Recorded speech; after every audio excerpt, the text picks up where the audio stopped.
নমস্কার বন্ধুরা, মন যা চায় রান্নায় সব দর্শক বন্ধুদের জানাই স্বাগত। মন যা চায় রান্নায় আজকে আমি আবার একটা রান্না করে ফেললাম আপনাদের সামনে। সেটা সম্পূর্ণ ভিডিওটাই আপনাদের দেখালাম। সেটা কি দেখলেন তো? বেগুন পটল দিয়ে ইলিশ মাছের পাতলা ঝোল। তো সম্পূর্ণ রেসিপিটা আপনাদের দেখালাম বন্ধুরা। কেমন লাগলো এই রেসিপিটা?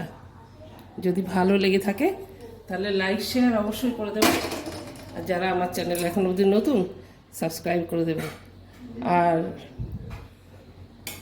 সমস্ত বন্ধুদের সঙ্গে শেয়ার করুন, কমেন্ট করুন। আর সবাই সুস্থ থাকুন, ভালো থাকুন। সম্পূর্ণ ভিডিওটা আপনাদের দেখিয়েছি, স্কিপ না করে আপনারা সম্পূর্ণ ভিডিওটা দেখবেন। আর সবাই ভালো থাকবেন, সুস্থ থাকবেন। বাই, দেখা হবে নেক্সট ভিডিও। টাটা। ইলিশ মাছের পাতলা ঝোল পটল বেগুন দিয়ে।